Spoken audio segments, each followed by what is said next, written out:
half a pack of cigarettes, it's dark, and we're wearing sunglasses. Hit it.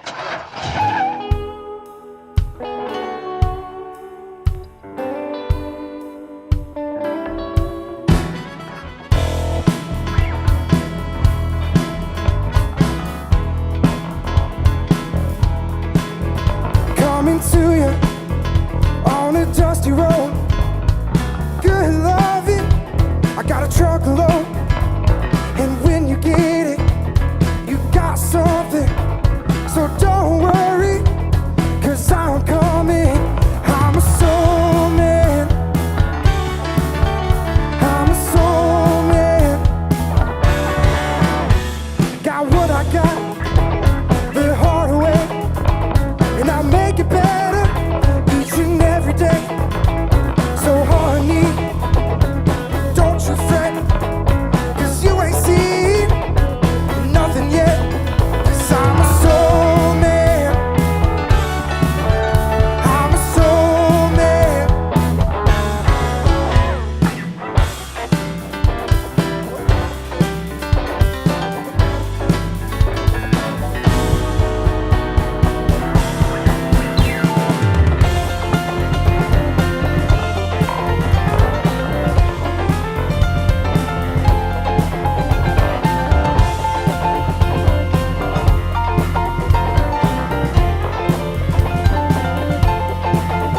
I'm a soul man.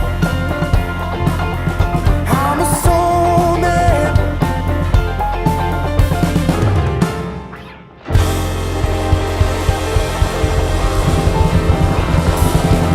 Come on.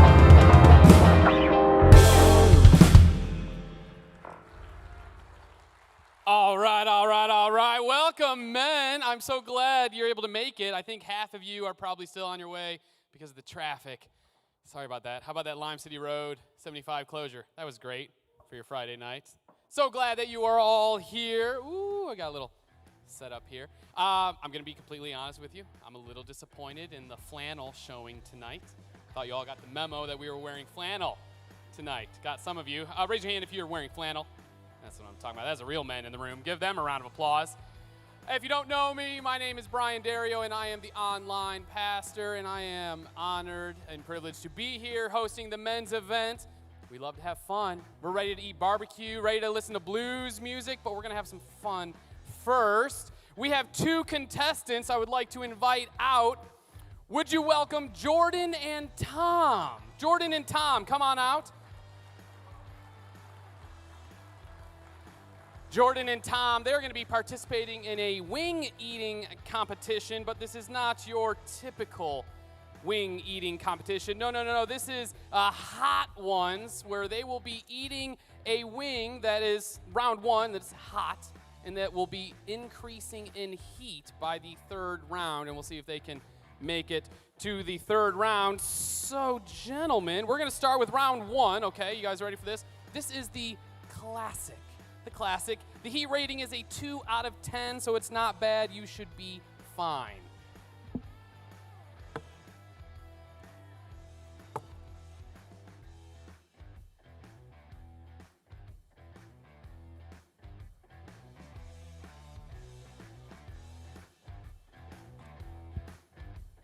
Now, the thing that we're going to do here is I'm going to ask them questions. We need to get to know Jordan and Tom. I hope you all can see me. If you can't, I know I'm 5'4" 3/4. Just watch the screens, okay? You'll be able to see me there. So let's start with Jordan.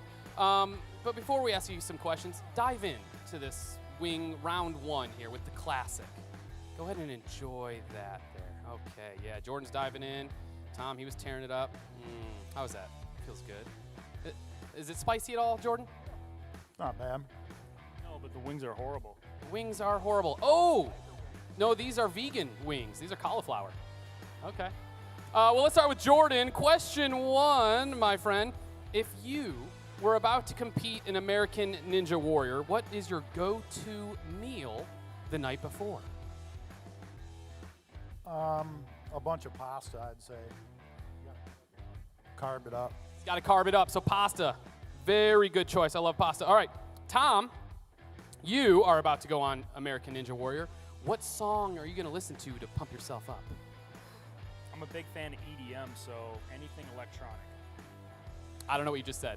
Okay, EDM, whatever that means. Great. All right, we got wing number 2 here. My man Sean is going to bring it over, and I'm going to describe this to you. We have Los Calientes, and this is a heat level of 4 out of 10. So, gentlemen, go ahead and dive into the Los Calientes cauliflower wing for us, okay? We also have some oat milk for you if it's a little too hot. Just taking care of you guys. Tom, what do you think about that? How's that taste? Very mild.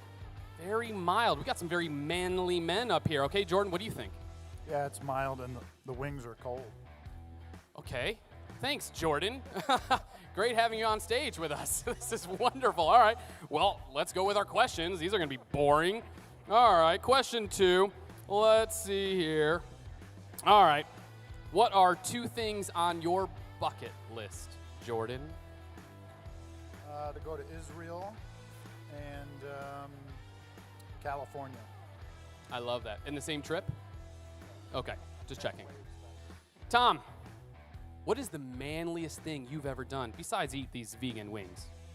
I couldn't come up with anything funny and witty, so I'll have to go with my experiences. I would say deep sea fishing and skydiving are my top 2. Hey, I will never touch skydiving. Anything with heights, not this guy. Good job. Are you good with level 2? That was fine? You're like, this is a piece of cake. Okay, we're bringing on the 3rd and final wing. Gentlemen in the room, let me just read this for you, and Jordan and Tom. This is the Apollo, heat rating of 10 out of 10. And let me just read this description to you. The Last Dab Apollo is the world's only hot sauce made with the Apollo pepper, the new hottest pepper in the world. Did you hear that? The new hottest pepper. Jordan, I got to know, how are you feeling with that description? Nervous. Great. Tom, did you bring your Depends? I think I might need a little more than Depends today. Okay, gentlemen, I'm nervous for you. I'm backing up, okay? Just in case of projectile vomit. Dive in to wing number 3 with the world's hottest pepper sauce. Up a little more. We did sauce them up a little bit more, okay? We want to make this worth it here, guys. And neither have touched their oat milk, by the way. I don't understand why. Oh, Jordan, okay. We're going to go with you here. I'm going to ask a question while you're enjoying the Apollo. What is the manliest thing you've ever done, Jordan? Besides this challenge, Jordan, are you okay? I fell asleep getting a tattoo last night. I mean, that's a typical man thing. Okay, I don't know if it's the manliest, but yeah, no, I get that. Okay. Tom, we're going to you here. What do you like to do in your free time? In free time, watch a lot of football, sports, anything. Do you have much free time now? Just had a kid 2 months ago, so not really. Congratulations, Tom, on having a new baby. I love that. All right, this is it. How are you feeling? How was that one? How was the Apollo? It's spicy. It's spicy. Okay, so he's changed his tune a little bit, okay, but he's got it. Jordan, do you think you can finish that wing? Oh yeah, I'm not a quitter, but it's burning bad. That's okay. You can put the wing down because, gentlemen, you both will win our prize. We have napkins. You do need to drink the whole glass of oat milk before you leave, though. Thank you. Give Jordan and Tom a round of applause. Thank you, gentlemen. You can go off to the side of the stage to get your prize now. Congratulations. Good work. Gosh, they had to sign a waiver before they got on stage, just in case anything happened. Thank you, guys. We love to have fun here at Cedar Creek. We love doing fun things like this at events and hosting events where we include some fun things, okay? And so we're excited to see you guys connect with each other outside afterwards as we enjoy our time in here because we believe that God has created us to be in relationships. And I know many of us guys, it's a struggle, right? We think that we need to kind of lone wolf it. Maybe that's the way that we were raised or the way that we were experienced our childhood. But we really believe that God has created us in relationship to not do life alone, which is why we are so passionate about groups. And so I want you to hear some men share their story about how group life has dramatically impacted their life. Check it out. My name's Tom Giffen. Hi, my name's Nick Dembski. Hi, my name is Brendan.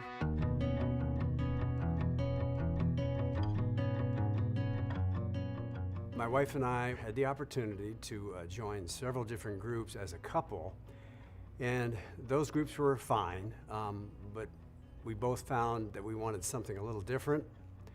So at the urging of the pastors and some of the messages, they were looking for group leaders, and after a lot of years attending groups and growing closer to God, I kind of felt called to lead a group, and I had, with God's help, definitely God at the center, things went pretty well.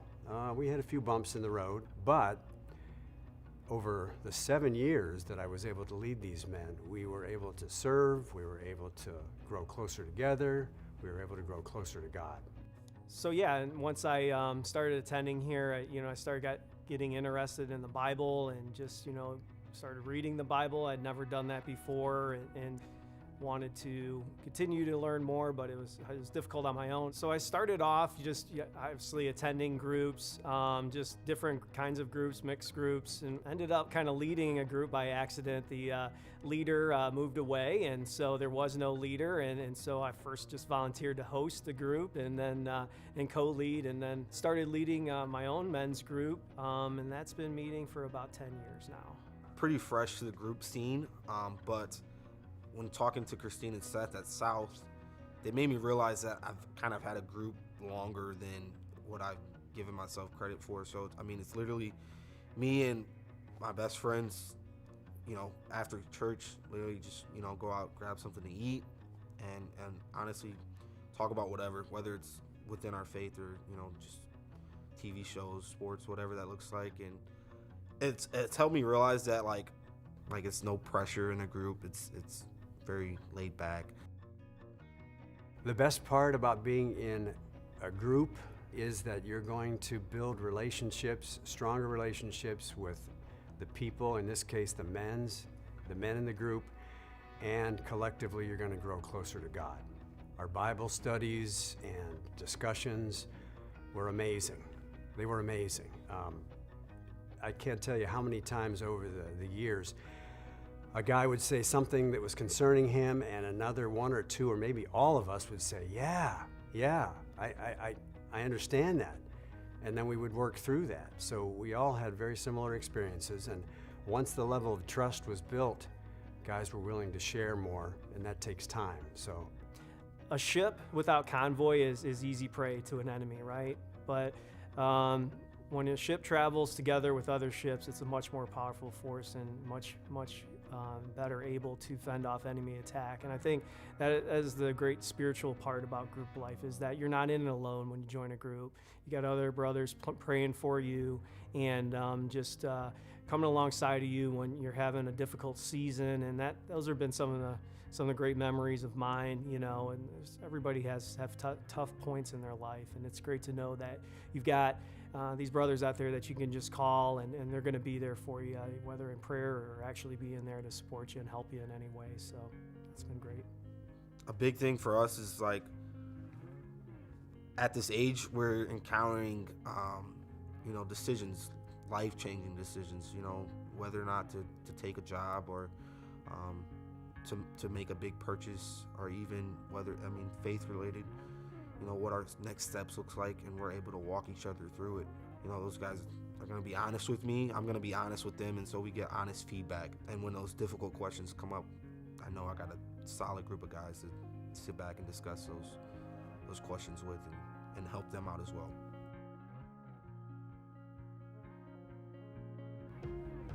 Don't be fearful of feeling a little awkward at first. Believe it or not, most of the guys you'll meet are pretty regular guys.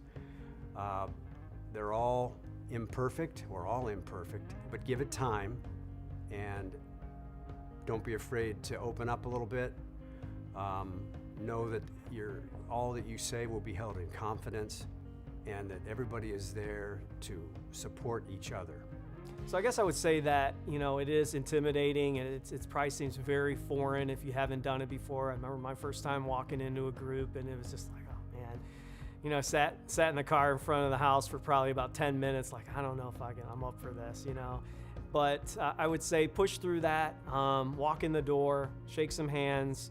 Nobody's gonna bite you, and just observe. Just go the first few times and just observe and just see what it's about, and just ease into it. If it isn't a great fit, don't give up. There's many groups out there, and just keep trying one until you find one that's a good fit for you. Join a group. Don't waste any more time. Don't drag your feet anymore. Figure out what you're looking for, and if you don't see a group that fits you, start a group. It's super easy. Prayer, scripture, fellowship, and serving are just 4 really pivotal things I think that group life really brings. Has brought into my life and just made it much, much better. It also helped me grow in my confidence, in my faith. If my week is bad, I know I can look forward to Sunday, because not only am I going to be at church, but I also get to hang out with my best friends afterwards. If you are interested in joining a group, you can visit cedarcreek.tv/groups. You can check out our group directory, or you can ask anyone who's wearing a blue lanyard, and they will point you in the right direction. Now, to kick things off tonight, we have a special guest who has had an amazing opportunity, who has trained the majority of his life on a very competitive show called American Ninja Warrior. Please give it up for Travis Rosen.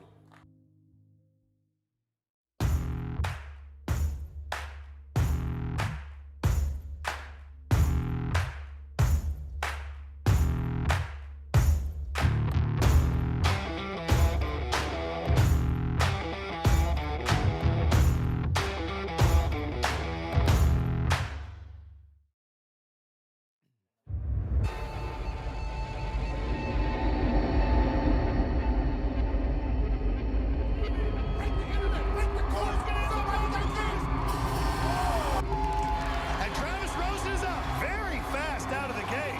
And he's using only his arms right now. And he is flying. And he shows no signs of stopping. He's almost there. He did it.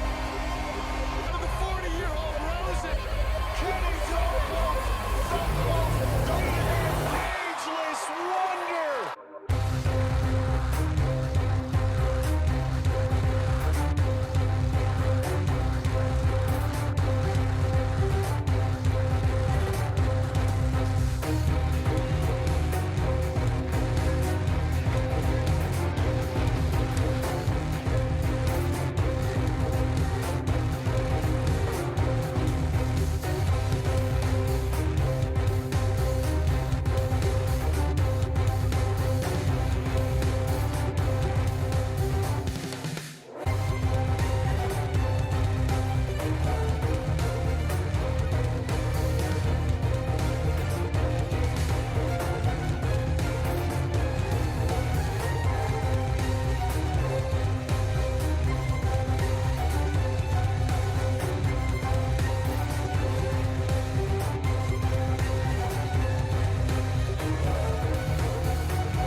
Oh, man, it is good to be here with you guys tonight. I heard there's a little bit of traffic out there. Sounds like there's a lot of traffic in this area. We road tripped up here. My son followed me, or we came together, and we hit some traffic, some construction, but hopefully everybody is here who is supposed to be here. I'm Travis Rosen. That was some of the ninja stuff that I've done on American Ninja Warrior. The show has been around since 2009, just had its 14th season, but some of you might not even know fully what it is. It's obviously an obstacle course competition. You do a series of obstacles, several qualifying rounds. Typically, you have to finish in the top number of people to advance. Then the courses get longer and harder. The finals are in Las Vegas. Those stages, there's 4 of them. First 2 are timed. You have to finish within a certain amount of time. And it's not easy. It's not too easy. Real quick, so I did that for 10 seasons. There's been several spin-off episodes called USA versus the World, Team Ninja Warrior. That was a really fun one. We did that for 3 seasons. It was there was one clip on that second video where I was racing side by side with somebody. That's basically what it was. The whole course, you're running, you're racing. It was very exciting, very fast-paced, but very dangerous, as you'll hear from me a little later. But brief overview, I live in Franklin, Tennessee, which is just south of Nashville, with my wife and 3 kids. I'm originally from Eugene, Oregon. Did my gymnastics, I was a gymnast, if you didn't know that, at University of Iowa. So was up here in Big Ten country often, and then moved down to Nashville. I did 1 year in Japan, studied there. My major was Japanese, because why not, right? I don't know what my guidance counselor was thinking when she approved that, because that's kind of a hard thing to major in. But anyway, we've been down in Nashville since 2000. So I'm glad to be here with you guys for this men's event. I mean, I watched some of that video, and yes, we need men. Men, we need men. It's crucial, especially now. We need guys with us. And I like how here at this church, you guys talk about the life-changing adventure with Jesus. I love having it spelled out like that. And so before I go into my life-changing adventure with Jesus, I kind of have to come out right from the gates telling you my quick version of my testimony, kind of how I came to know Jesus. Because, some people, maybe they grew up in the church, and it's just like they've always gone to church. They've accepted Jesus as a little kid and all that stuff.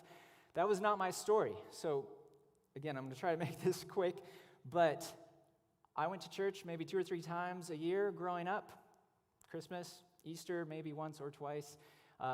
At other times, if you asked me if I was a Christian, I would say yes. Sure, Jesus, yes, he's real. Okay, whatever. Now let's get on with whatever else we were doing.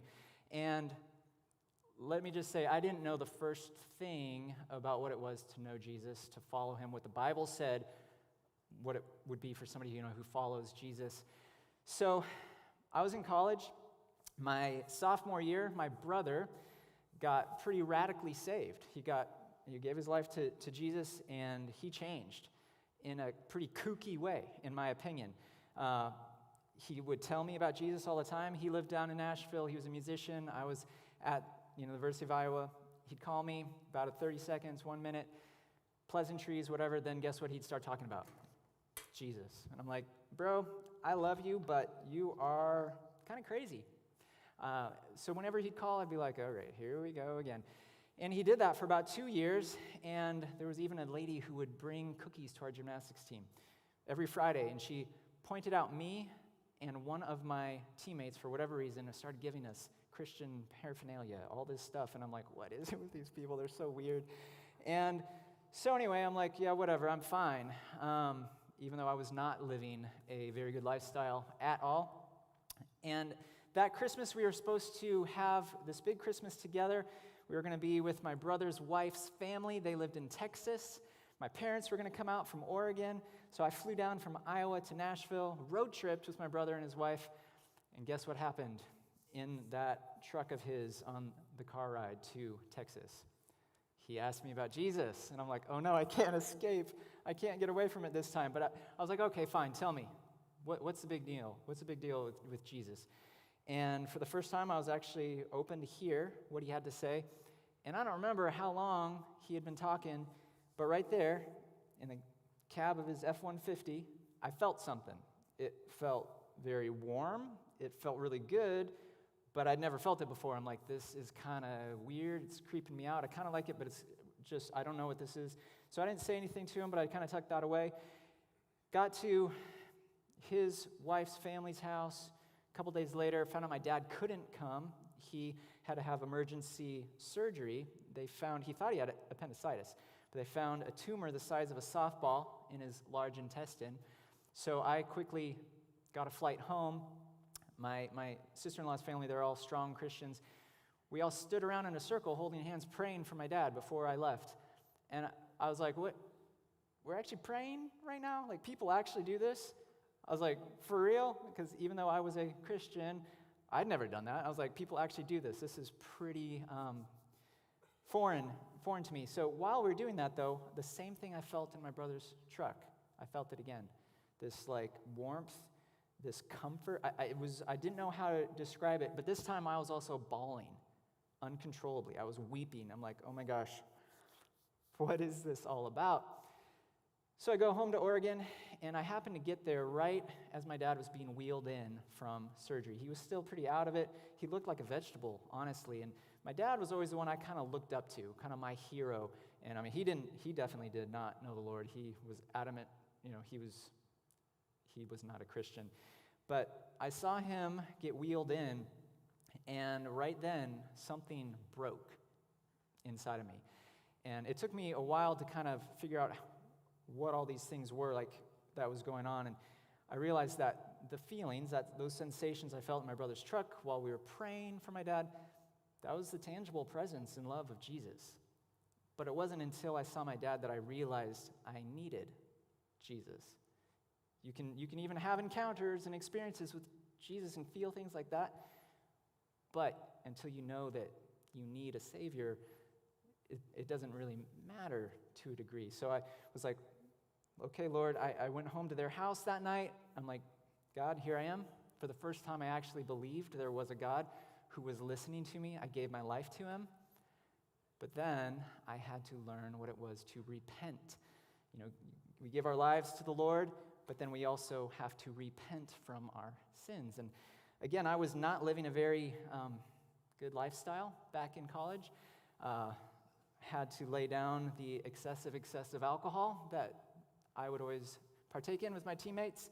I had to sit my girlfriend down and say, hey, there are some relations that we are doing that need to stop. And she actually thought I was going to break up with her. She was petrified.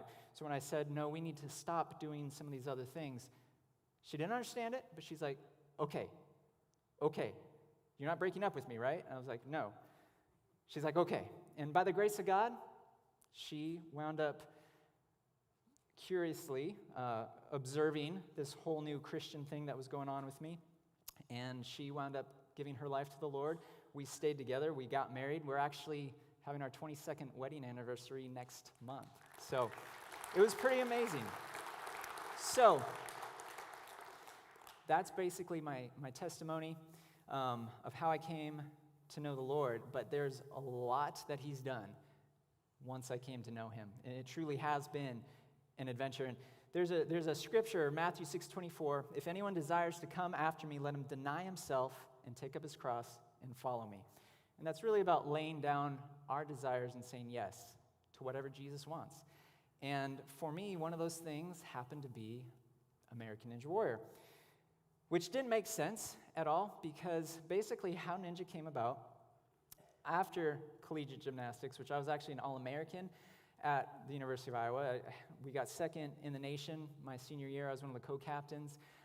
It was a really good stretch, but after that, I was like, I've worked out long enough.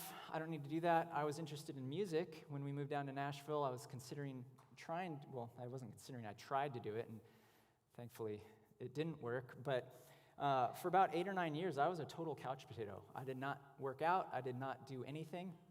And our second child had just been born, and I felt like the Lord was saying, you need to get back in shape and be a good example to your kids.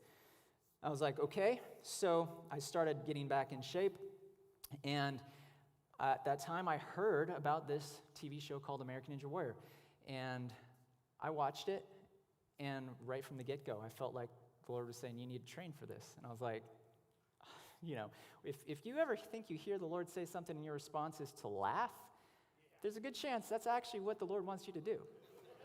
Because I was 35 at the time. I figured things like that were way in my past. I was way too old for anything like that.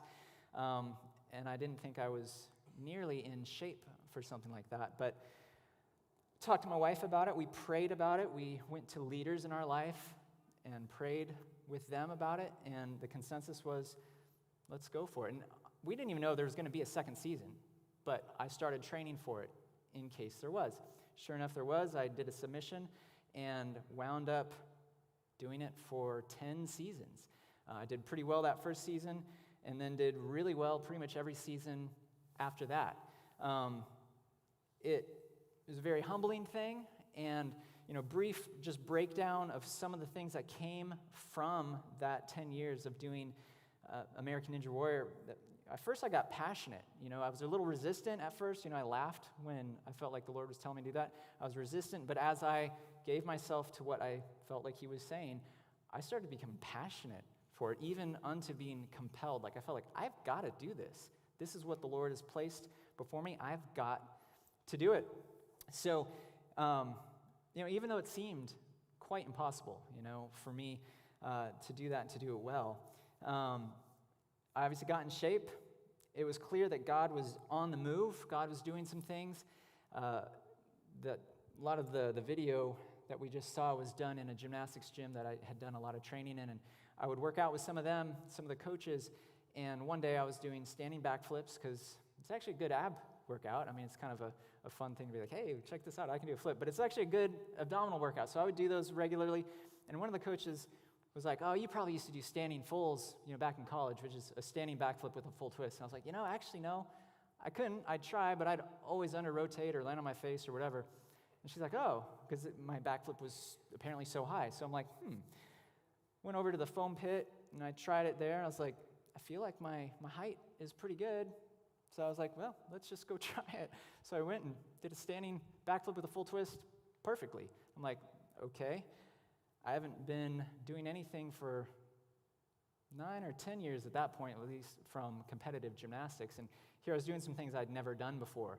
And there were some other things that, while I could do them in college, they hurt a lot, hurt my joints. I tried those things, I could do it. I'm like, okay, this is pretty interesting, Lord. What are you doing? I learned the value of hard work and preparation. In the Bible, it talks about doing all things unto the Lord. I tried to take that from an approach of everything I'm going to do is worship unto the Lord, even working out. So I would try to approach workouts like, God, I'm giving you my very best right now. I don't want to leave anything on the table. I want to do it all right now unto you. I mean, there were times when I'd be doing sets of something, and in my head, I'm like praying, I'm praising, I'm saying, God, help me, because some of this stuff was pretty hard. But I try to have that approach. And like I said, I did it for 10 seasons. I did USA versus the World 2 times, which is in that spinoff, you go against some teams comprised of competitors from other countries. The first year was actually USA versus Japan, which the show started in Japan, by the way. So there was a show called Sasuke in Japan, which we just call Ninja Warrior here. That's what American Ninja Warrior was modeled after. So some of the legends from that show came over, and a team of us were assembled, so we competed against each other. And then the next year, I was part of USA versus the World as a team captain for Team USA, and there was also the Japanese team, but there was also a European team.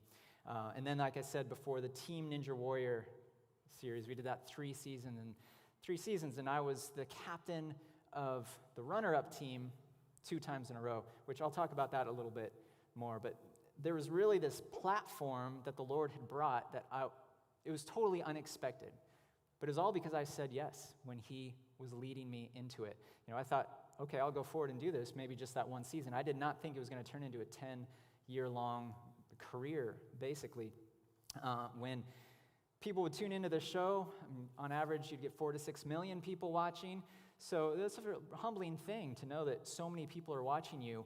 And it was very evident that I was making an impact, which even to this day, I'm like, I don't want to sound prideful talking about that, but the way people would interact with me, it was evident. It's odd when you are getting onto an airplane and you're walking down the aisle to go to your seat and someone pops out, can I have your picture? I'm like, okay, I'm just trying to get to 24C or whatever. Or there was another time on an airplane, I'm sitting there in my aisle seat, eyes closed, trying to get a little rest, and I open, and there's this person staring at me.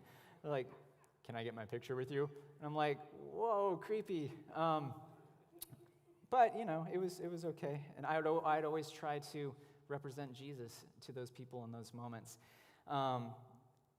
There were a lot of records that I accomplished, at the time of my retirement, which, by the way, I did retire the season right before COVID. The Lord made it very clear, this is it, season, your 10th season, you're going to be done, which is kind of good because, I don't know if you guys know, but COVID's kind of made things a little complicated. The show is still going on, but there's lots of hoops you have to, jump through with frequent tests and, all these different things. So it was good timing, but I did retire a few seasons ago, but so some of those records that I had, basically, I made the most consecutive finals appearances, at least, again, when I retired, which was 9, consecutive qualifying round course clears, which was 10. I was tied, I believe, for the number of stage 1 clears in the finals. Because again, the finals, it's no joke. If you can even get past that first stage, it's a pretty big deal. But I did that 6 times. I was the first American to climb. There's that rope in that one video. I was climbing that big, tall rope. That's the final stage in the finals. Unfortunately, I didn't do that in the regular season, but it was part of the USA versus the world. But I was still the first American to do that. It was 77 feet. That was pretty exciting, pretty cool opportunity to do. And one other record that I'm not necessarily as proud about, we'll talk about this a little later, is I've had the worst injury on the show. So we'll get to that in a minute. But they would call me regularly the ageless wonder on the show, Mr. Consistency, just because of how I would do. Even though I was, on average, 15 to 20 years older than the other top competitors. But there were many miraculous moments, opportunities to share my faith and be an inspiration. I got an email once, came through my website. There was this man, he was saying that he and his wife were big fans of the show. They loved watching me and rooting for me, but the way I carried myself, the adversity I would overcome, the obstacles I would overcome, inspired them so much, they named their baby after me. I'm like, wow, you guys are big fans of this show. But that was a very humbling thing. I was like, wow, I don't know how the Lord's really been using me, but he is. And this other one, are there any basketball fans here? 3? How are the Cavs going to do? They're going to have a good season? Crickets. Okay, anyway, whether you like basketball or not, maybe you like this story, I don't know. One day I was walking in our downtown area. I was going to meet my wife for coffee. Walking down the sidewalk, passing this car that was parked there, and sometimes you just see something out of the corner of your eye, and I saw this person in the car just start acting seeming agitated or whatever. And I'm still just walking, and he gets out of his car, comes running towards me, and I'm kind of like, okay, do I need to be, ready to defend myself or what? And he's like, hey, are you Travis Rosen from American Ninja Warrior? I'm like, yeah. He's like, I'm Jeff Van Gundy. Which, if you don't know, Jeff Van Gundy was, longtime NBA coach, NBA commentator, and I'm like, this is really weird. But anyway, so through it all, though, I learned the importance of prayer, faith and trust, obedience, and a tenacious endurance and ability to overcome adversity. And we're going to get through some more of that stuff. So that's a brief overview of my life-changing adventure with Jesus. But you guys hear some of these things, but I want to drill down on it, that you are here on purpose for a purpose. And I kind of broke it down into 3 different things: to know God, to make him known, and to help others grow in their faith. And here's the kicker, guys. It's regardless of your age, your stage, stage of life, or your place or your circumstances, God can and does use you. You don't have to be on, obviously a national TV stage to make an impact. And, there's a quick story. Even before Ninja, I was working at it had been a startup company. It was a digital media company. And this was back long ago in the recession, okay? It was running out of money. And it had been an awesome place to work for a long time, but turned very toxic. It was horrible. In fact, people were jumping ship by the droves. I didn't feel like the Lord was releasing me to leave. I was like, I want to get in a different job. This is horrible. We're starting to miss paydays and things like that, but I felt like the Lord was saying, no, you have to stay there until I release you. And I really felt like this was important for some reason. I don't know if you guys have looked. The economy's kind of in a tight spot right now. Finances are tight for a lot of people. I don't know if anyone here is going through a challenging work situation, but I felt like I was to share this story to encourage you that, even in a situation that seems really, really bad, God can use you. And in that time, I was used to encourage coworkers. I would pray for coworkers. God even opened up the door, like they ousted the original president because things were going so bad. Brought in a new guy, and somehow I had his ear, and I was able to, pray for him, but give him different ideas of different things that actually helped those who were left still get paid, and it was quite unusual, but I felt like I need to share that with you guys. And during that time, I started really growing in this prayer, this aspect of prayer, okay? So during that time, I would go into, there's a stairwell that nobody used. It was kind of off on its own. I would go there during my breaks, and I would pray, and I would start cultivating what I consider cultivating a life of prayer. So, this whole ninja stuff started before that. I was really just on my face before the Lord, like, God, I need you.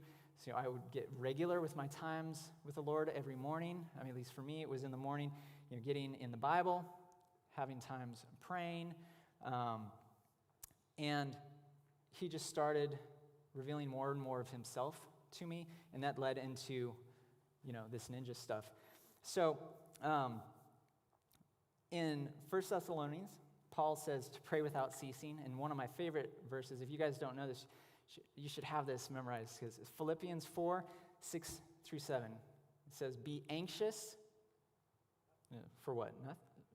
Nothing, yeah, not some things. Be anxious for nothing, but in all things, by prayer and supplication, let your requests be made known to God, and the peace of God, which surpasses all understanding, will guard your hearts and minds through Christ Jesus.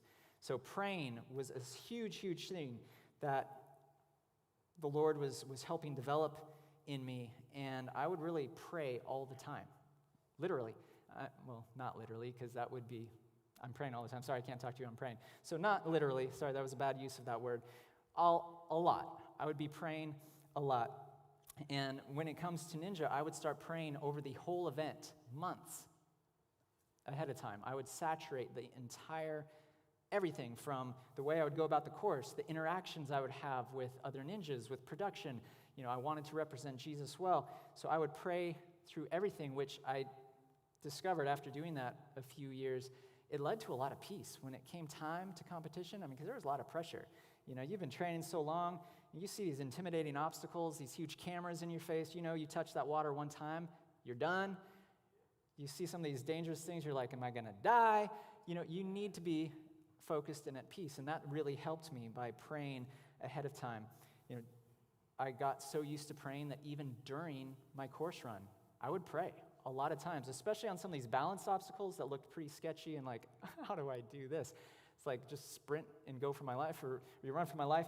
I'd be like, Lord, I need you right now. And so he would help me. There are times, there's an example about this when I would pray and the Lord would actually show things in the middle of a course run.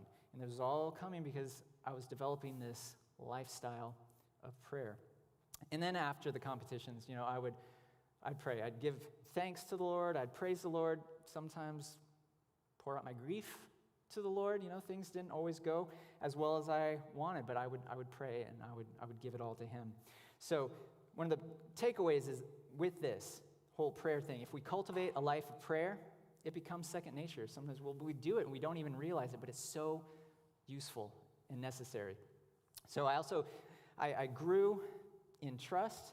Proverbs 3, 5-6 says, trust in the Lord with all your heart and lean not on your own understanding. In all your ways acknowledge Him, and He shall direct your paths. There are so many obstacles. I'd never done them before. I didn't, back in the day when I started this, there weren't ninja gyms. Maybe a couple guys had backyard ninja courses, but those were sketchy. And so, this is the first time I'd ever done this. And I got to be a part of, before the finals started in Las Vegas, what they used to do is the final guys would go do the finals in Japan. They'd run the course in Japan with the Japanese competitors. And I got to be a part of Team USA the last year they did that. And so we started the competition, and the second obstacle was something they called rolling escargot. How they came up with these names, I don't know. But basically, it was this big spindle on this big track, and you'd wedge yourself in it, just like this big circle here. And, you start going around, you go around 3 or 4 times. And I was like, okay, that looks hard. I'm kind of intimidated. I've never trained. The second competitor, though, the whole thing falls off. And there's water down there, and it barely misses the competitor by a few feet. And we estimated it was 400 or 500 pounds. And I'm like, okay, I'm going to die. I'm going to die in Japan. My wife was pregnant with our 3rd child. I'm like, I'm going to die. But instead, I'm like, Lord, I trust you. I believe that you've called me to be here. So I'm a little intimidated, but I'm going to go forward. And, he showed up. And, also, we have to trust the Lord when things don't go how we want. I mean, let's be honest. A lot of things, most times it seems like things don't go how we had hoped. But we trust the Lord because He's got a plan. He's got a plan for us, guys. So during competition, this is one of the big ways that, I helped make Him known and helped others grow in their faith. When I first started this, it looked like a fun adult playground, as some people say, a great competitive experience, but it was a mission field. That was the approach we tried to have. And I say we because my wife and I were like this in all of this. If my wife wasn't on board, I would not have done it. Simple as that. If she was not on board with me, I wouldn't have done it. So anyway, it was a mission field, and, this has its share of injuries, as you can imagine. And so many people, they want to know how to share their faith. Praying for people. It's like one of the easiest ways. And if somebody is hurt, it's such an open door. Be like, hey, I saw you just jacked up your arm there. Can I pray for you? And most of the times, if it's significant, people are not going to say no. I actually have had that happen once or twice, and so it's okay. But from the very first season, people were getting hurt. And I'm like, hey, can I pray for you? I'm a Christian. I believe in Jesus. I believe He can heal. And they'd be like, okay. And, so I would start doing that. And, a couple stories with that. One season, we're at the finals. It is this athletic thing, but it is a TV show. So there's lots of waiting around, whatever. So we're sitting around for, it seemed like, hours. And this one other competitor, he sits down next to me, and he's like, I've enjoyed all the things that we've done all these years together on this show, but I got to tell you, the thing that's been nearest to my heart all this time was that very first season when I hurt my elbow, and you asked if you could pray for me. He's like, I don't even believe in God anymore. And I wasn't able to really get into that, what caused him to maybe walk away from the Lord. Because I don't even believe in God anymore.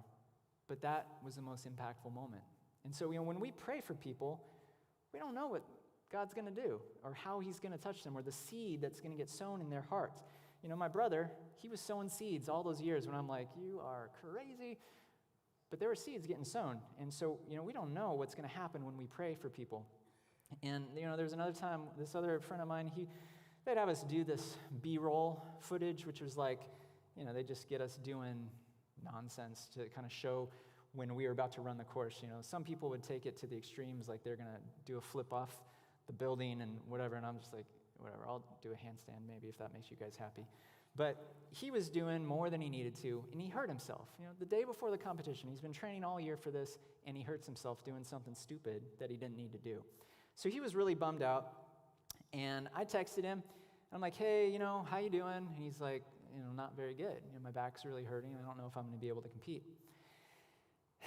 In that moment, I felt like the Lord say, you need to go up to his room and pray for him right now. I'm like, Lord, I don't know if I heard you right. And sure enough, though, he's like, I need you to go pray for him right now. So I was like, okay, awkward.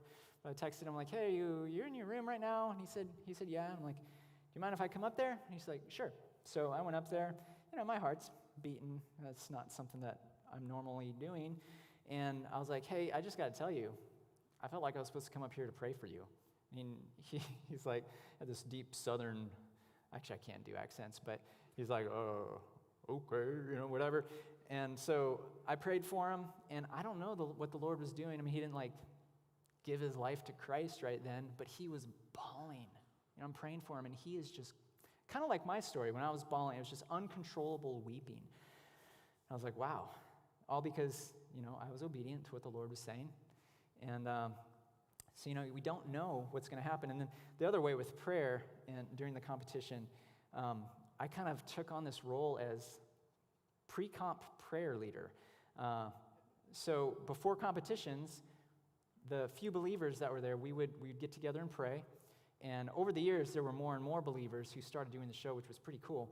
But, we would pray over the competition, for everyone's safety and whatever. And over the years, it grew, pretty astoundingly. The finals would have about 100 competitors, and the last several seasons that I did that, we would have 50 to 60 of the competitors in our prayer circle. And I know for a fact, a lot of those people did not know the Lord, but they were getting to hear the gospel. They were getting to be like, what is this Christian stuff? And there was one year even, I had some competitors come up to me before the next stage that we were competing on. They're like, can you pray for me? And they were not Christians. I'm like, okay. And they're like, yeah, it just makes me feel at peace. It makes me feel good. And I'm like, sure, let's do it, So I was very open about my faith, and praying was such an easy way to share Jesus and be Jesus to people. Training and preparation, those were also big ways that I actually helped people grow. As I was working out so hard, I started getting this moral authority in the gym. People saw what I did, and I was able to start speaking into their lives. I was able to pray for people at the gym. I don't have time to talk about this now, but I was so diligent in my preparation. There was about 15 different types of pull-ups alone that I would do, and the Lord was using all this stuff. That's why a lot of times when I would see some of these obstacles I'd never faced before, I was already in shape for them because I was so prepared. So, but there was one time, when I was in the gym, and I think I skipped over this, I've got this in my notes, but, the Apostle Paul talks about us being ambassadors. And that, when I was, having this mission field approach, I was like, okay, I'm going to be Christ's ambassador. I am representing him. And so it's not just when I'm on the course, it's not when I'm just in front of TV cameras, but even at the gym, at my house, wherever I am, the grocery store, I'm an ambassador. I'm representing Jesus. And this guy came up to me while, in the middle of sets at the gym, and he was a Christian, but he's like, I just got to tell you something. And this is a pretty passionate subject for me, and for you guys, it's important. He's like, I know you do all this stuff. It's crazy. No one else in here works out quite the way you do. But what I've noticed and what I most admire about you is you don't look at the women. And I'm like, that's very intentional.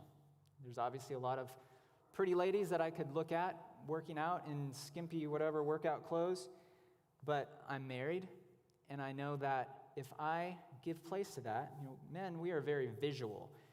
This is how we allow majority of the issues that we deal with into us. It's through our eyes. I was very intentional to not look at other women because, again, it's not fair to my wife.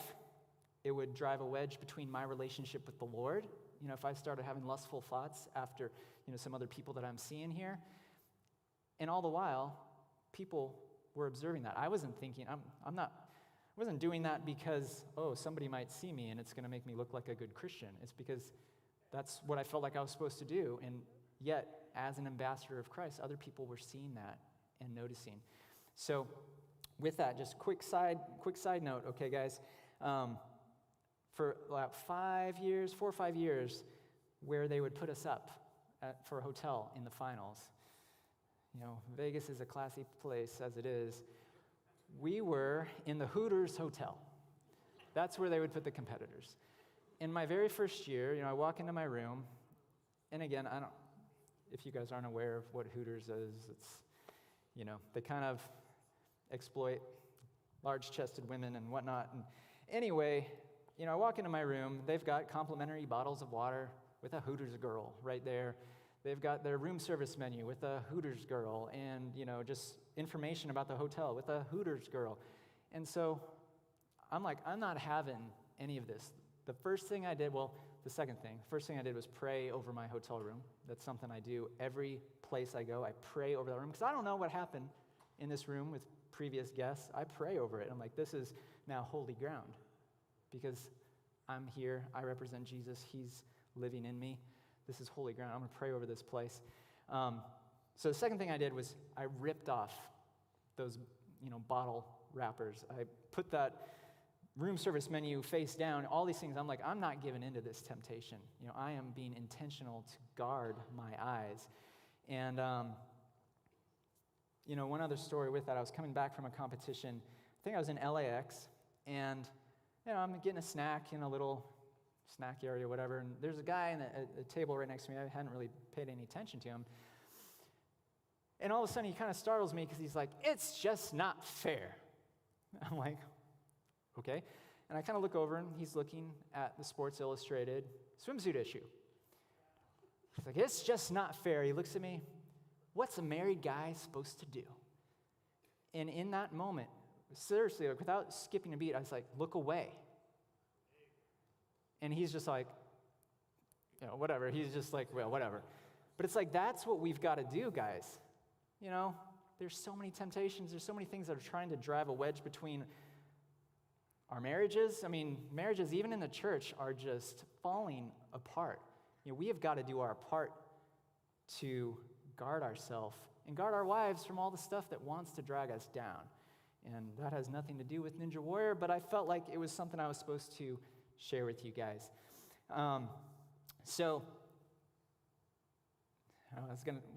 Real quick, just to kind of help lighten the mood, this goes back to the gym and praying and whatever. One time I was trying to get some cool footage for a submission video. Even if you did really well on the show, every year you have to make a submission video, new application. And I was doing this, I was attempting this exercise where there's a big squat rack, and there was a pull-up bar, and then there's the top of the squat rack. And I'm like, it'd be cool if I could do like a hopping pull-up to the top part of the squat rack and pull myself up right away.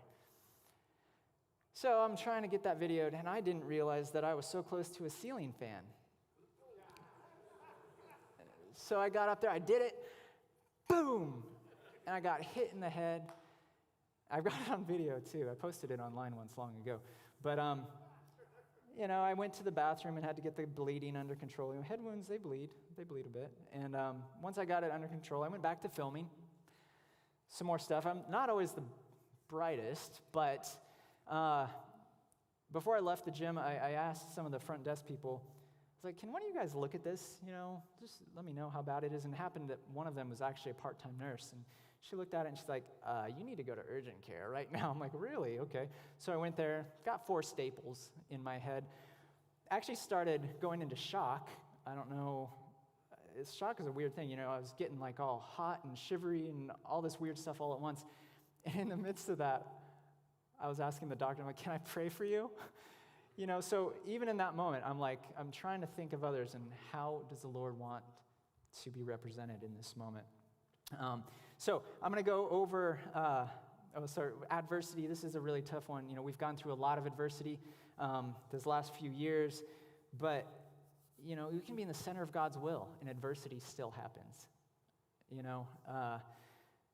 James 1, 2, and 3 says, a lot of you guys know this, but "My brethren, count it all joy when you fall into various trials, knowing that the testing of your faith produces patience." And a lot of translations actually say endurance, or that word patience means endurance. And so the Lord uses a lot of the adversity that we go through to help us grow, as uncomfortable and frustrating as it might seem in the moment. And how do we respond? We give God the glory. We say, okay, Lord, trust you. This is not what I expected to happen, but I'm going to go forward in faith. And there's so much I've had to overcome in my ninja journey alone, but how I've walked it out, it's grown my faith, but it's also spoken to a lot of people. So I will say too, I forgot to start my timer, so if I start getting like overtime, somebody can just come and kick me off the stage. So anyway, we've got several examples that I'm going to use of how the Lord moved through me.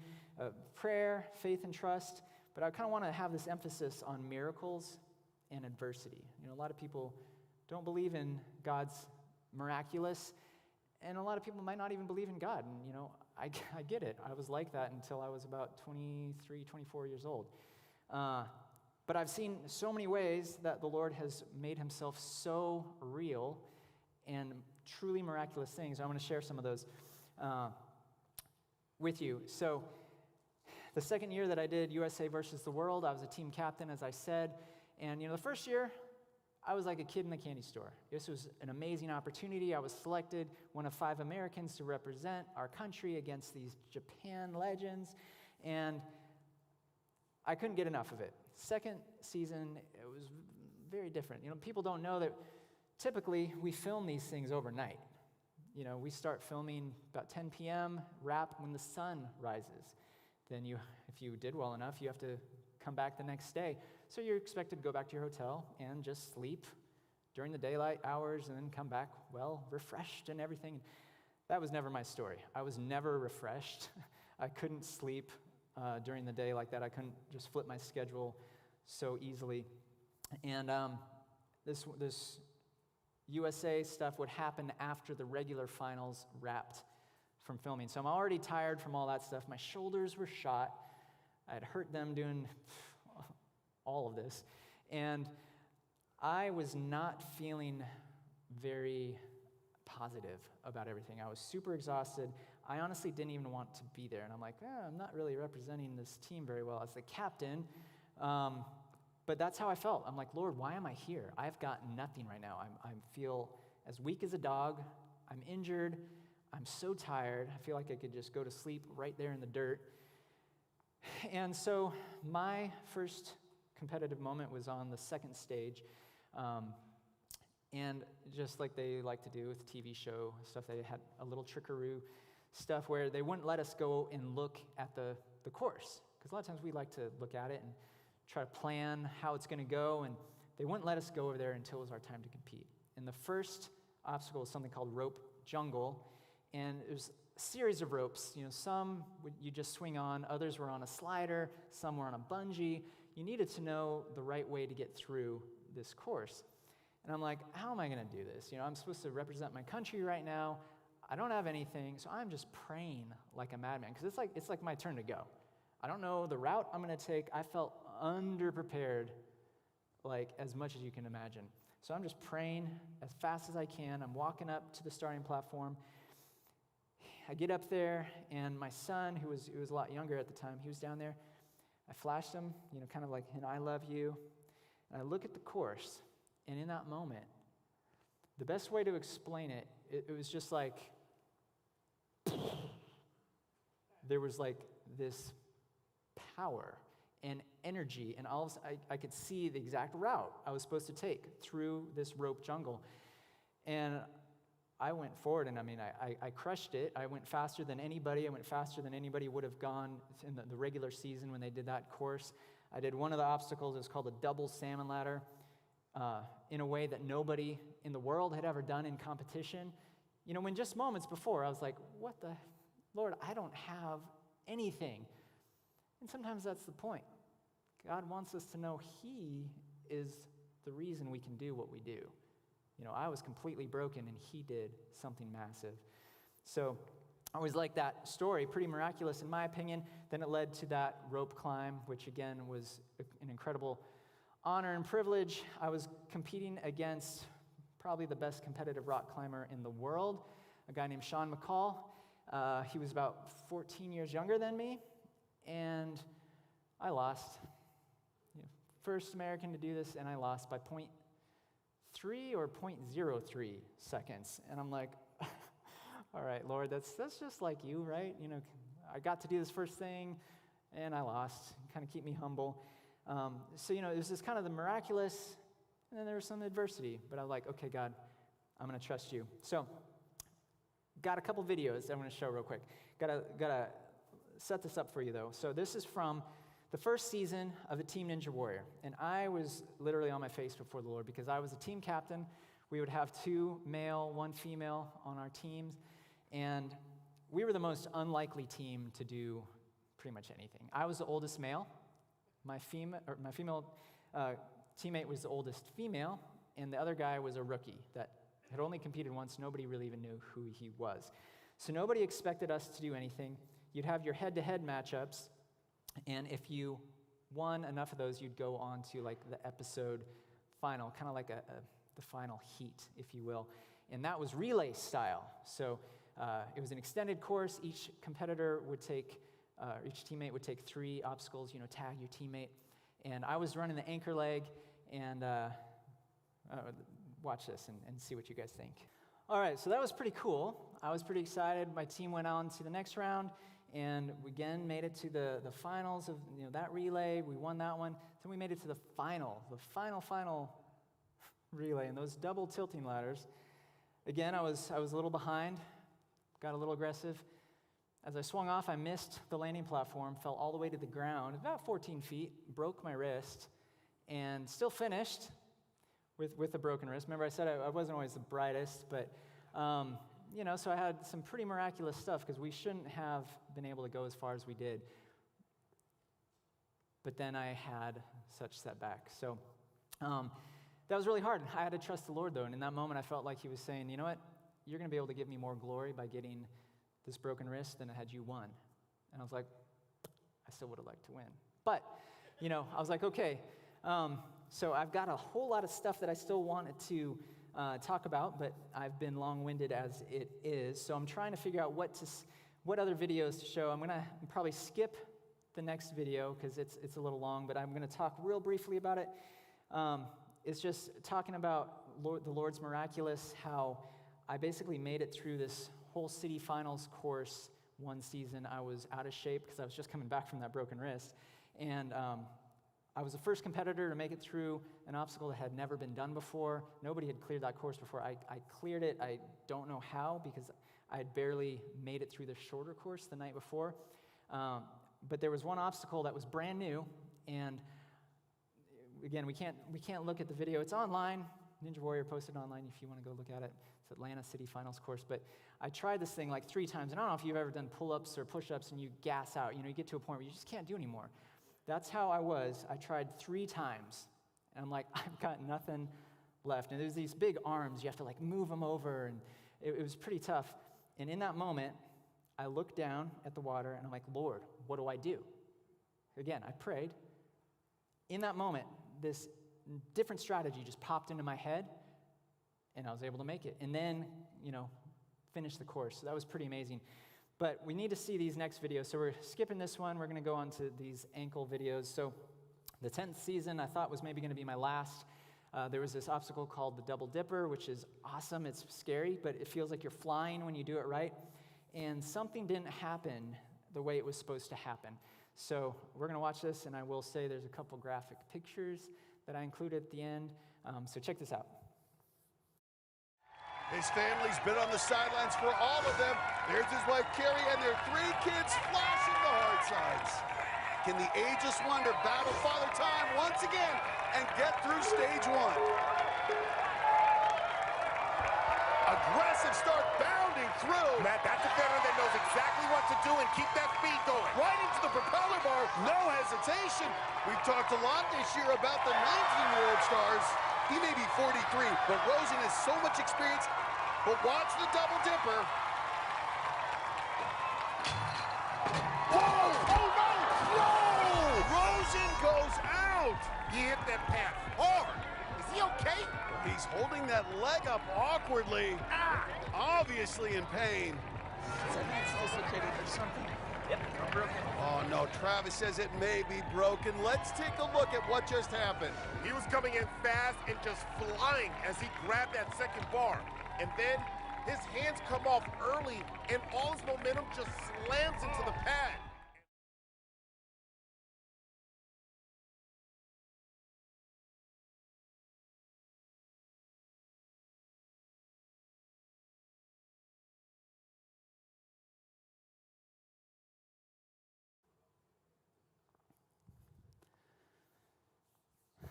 So yeah, who wants some barbecue? So that obviously did not go how I anticipated. I actually had too good of technique, and it launched me too far in the air, and obviously crashed there, broke 3 bones in my ankle. It was pretty horrendous. At least I was trying to keep good spirits there. That one picture, I think I was actually just on medication already at that point. But that was really difficult. The diagnosis was that ninja was over.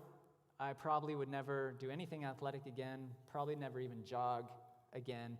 You know, and a lot of cartilage was crushed in my ankle as well. So I was like, oh, that's a bummer. That's not how I expected this to go, Lord. But again, I had to trust him. And he healed me. I mean, it wasn't a miraculous, instantaneous healing, but he healed me to where I healed up so fast, I was able to come back the next season. And that year, by the way, the Lord said, this is your last. You know, as I was praying it through and laying it before leaders and whatever, he said, this is your last year. So I was able to go back. I made it to the finals yet again. But, you know, I had to face that double dipper again. And I don't know about you guys, but when you have had a very tragic experience with whatever it could, you know, whatever it is, it could be something like this. It could be, you know, something you messed up with at work or your family. It can be scary to step back up. You know, I love the verse in 2 Timothy where it says, you know, we're not given a spirit of fear, but power, love, and a sound mind, okay? And I had to choose to not give into fear, instead be courageous and be like, Lord, you're going to help me through this. And this last video is going to show what happened. Family's always been important to Travis, and he's throwing up the hearts to his daughters. His wife and son are on a mission trip, but Travis has his dad and brother here as well. Plus, a lot of fellow competitors and fans in the stands to see what may be his final run. Yeah, Matt, check out the tape on his ankle. He's still not 100% recovered from that fall last year. Savor this moment. This could be the last run out of Travis Rosen. And an aggressive start. He's not holding anything back. Nice. Oh, my! 44 years old, a former gymnast, and taking big swings here. You got to be careful. Whoa! Just barely hangs on, and now here we go. The obstacle that shattered his ankle 1 year ago, the double dipper. But he went through months of rehab. He's got to be nervous staring down that track. All right, but look, he's smiling. He's ready. Here we go. Come on. Perfect. Get that leg up. Nice.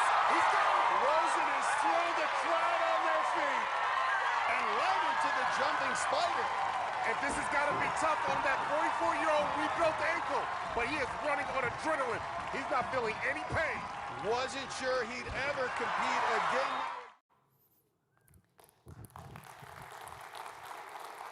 So, you know, the main thing with that, I really felt like it was important for at least some of you guys to know you can step back up to the plate. And if you failed, maybe even miserably in the past with something, again, it could be a business endeavor or whatever it is, the Lord can help you get back and, you know, get redemption on that, or at least to try again. Don't let failure or tragedy keep you from things that the Lord might desire you to do.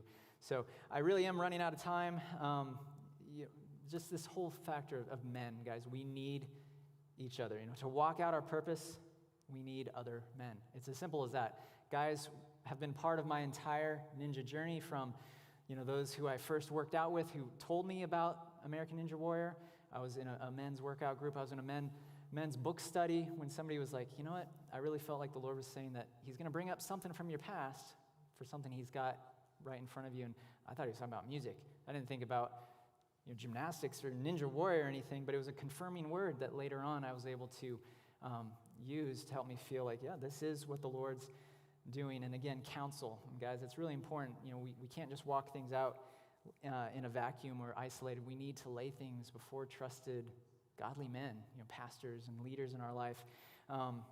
I've had men this whole time in a support group, or support text thread. This is really what I've got these days. So, whether it was Ninja Warrior, I'd have guys praying for me before, during, after the competition, during the recovery of, these injuries. Guys are praying for me. I can't do this. I couldn't do this on my own. And even still, life gets crazy. Life gets hectic. There's injuries. There's sicknesses. There's financial issues. I reach out to my guys.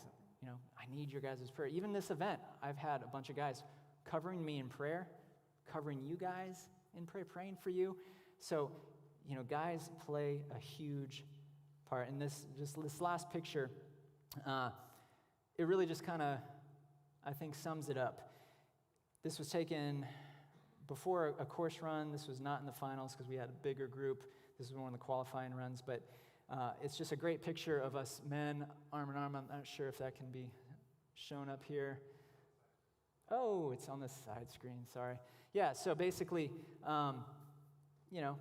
we're praying before the competition. This is from NBC's website.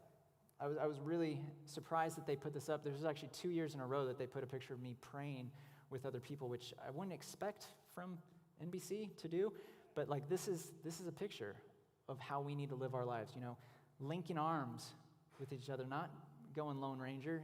We need other men. So, without other men in our life, we won't be able to accomplish all the things that God's created us for, okay? You need other men. So that's about it. I had some closing questions, but I think my time is about up. Just really, you guys need others, and we're here. We're brothers in Christ, and you might not be a Christian. You might be like, oh, this is weird. I'm even at a church. That's awesome that you're even here. There's people who would love to tell you about Jesus, this life-changing adventure with him. So anyway, there are guys the Lord wants you to walk this life out with who are going to help you get to where he wants you to go. So thank you guys very much.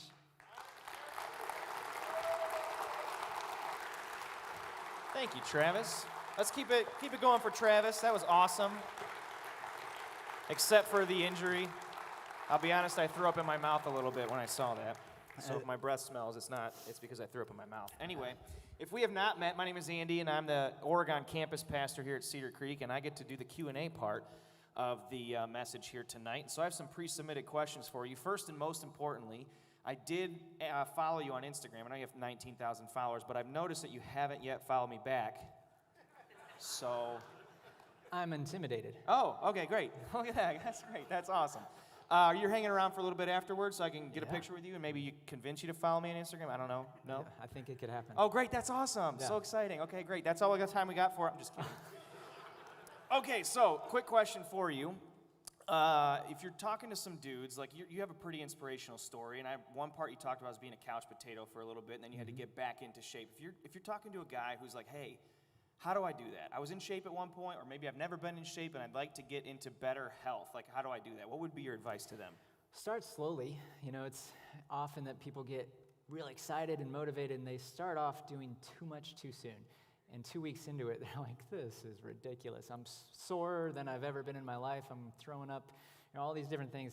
Just, take it baby steps, and also have realistic goals. I'm all about setting the bar high, but still have some semblance of realistic goals. Great. Start slow, keep it realistic. That's awesome. Okay, again, you're in pretty good shape. So when you do have a cheat meal, what do you choose? Do you know what? I knew this was going to happen. I eat McDonald's every day, every meal. Anyway, sorry. No, I don't. I was joking around backstage about wanting Taco Bell, and I was like, they're like, really? I'm like, no. I was like, my kids have actually never had Taco Bell in their life. Oh, I'm glad my kids are not watching this. I will say, listen, though, that we've had some food allergies, and so that kept us from different things. So it's not just so what is your guilty pleasure? Wow, just recently, and I mean, this maybe it's because I'm in Tennessee, it's a kind of a southern thing. I like moon pies. You like moon pies? Yeah, you guys know what moon pies are?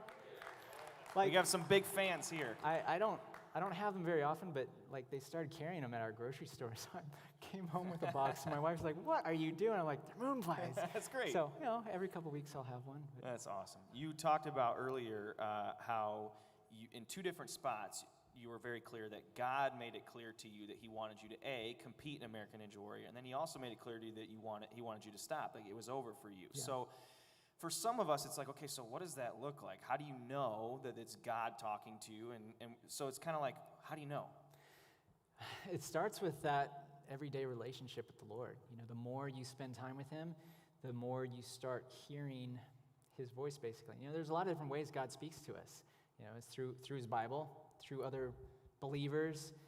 Sometimes that strong impression that we can get.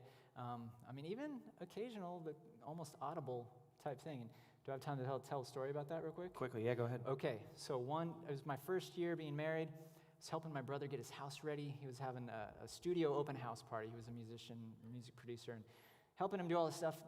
I realized I couldn't find my wedding ring. I was like, oh gosh, this is not going to be good. So I searched his house everywhere, searched my truck everywhere, couldn't find it. And I had to go home because it was late, felt just lousy. Next morning, went back to my brother's, searched everywhere again, searched my truck again.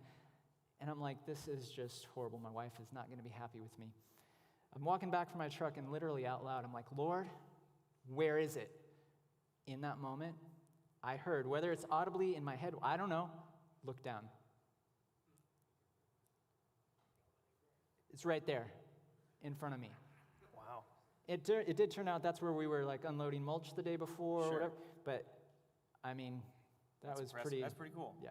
Yeah, so having a consistent relationship with Him is the beginning stages and how to cultivate that. Yeah. That's pretty cool. Last question, most important question, most asked question. It's clear that you do a lot of training of grip strength to compete on American Ninja Warrior. What about feet strength? Do you train your feet at all? I do actually.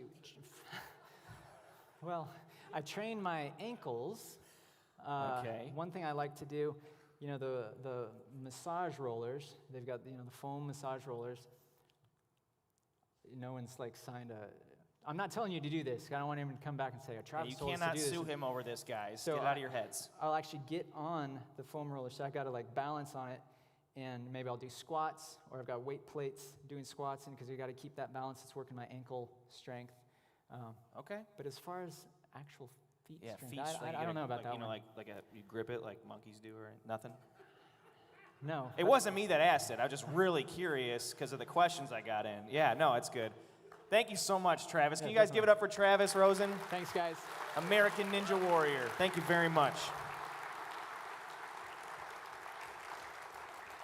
Well, I know if you're like me, you're also looking forward to some food. Hopefully, we have an amazing spread outside. I just saw Jim Casey walk through with a picture of the literal pig that's sitting out there for us to enjoy in just a minute. If we haven't met, my name's Ben, and I'm the lead pastor. I know many of you know me. I know some of you are guests or friends. And man, Travis, thank you so much. I appreciate you sharing a little bit of your story. But I am thankful for you. I'm thankful that you said yes. You have so much to give, and what we've been through over the last couple of years has not been easy. The pressure that you've been feeling at work, at home, in our community, the losses that some of you have faced, the uncertainty that sometimes we all have. Man, I get it, and one of the things that's been so valuable for me in my life as a husband, as a leader of a staff here at our church, and someone who cares about our community is the group of guys that I meet with on a regular basis. And so you don't have to do it alone either. I know many of you are connected to groups. I know some of you aren't. And so you have an opportunity tonight as we share a meal to get to know some other guys. And sometimes that intimidating thing is like, are we just sitting around to talk about our feelings? No. You know what I mean? We do life together in a way that's life-giving. And so if you're not in a group, I want to encourage you to just text. You can text the number here on the screen or text groups to 419-419-0707. We have a lot of options for you. For those of you that are a part of a group, keep leaning in. Keep showing up. We believe the church should be a safe place to talk about real life, not just pretend.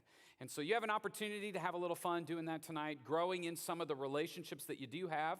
And for those of you that are already pretty well connected, I would encourage you to reach out and connect with some people that you may not be as familiar with tonight. And so again, thanks for being here. I'm going to pray for you because what you face is tremendous. I'm convinced God has a purpose for every one of you. And you play an important role in our community. And so God, I ask that you would bless every man that's here. Take something that they heard tonight, and would you just root that in their life? God, would you remind them that they're here on purpose for a purpose? And tonight I pray for a few additional loose connections with new people that they got to know for the first time or in a new way. And God, thanks for the food that we're about to enjoy. Grow in us the vision, the purpose, and the life that you have for us. And we pray this in Jesus' name, amen. Thanks so much for being here. If you head out this way and head out towards the South Atrium, you can make your way to the food. The game's on. We got fire pits going, all sorts of other things for you to enjoy, cigars if you want to partake in that as well. And so, see you out there. Thanks for...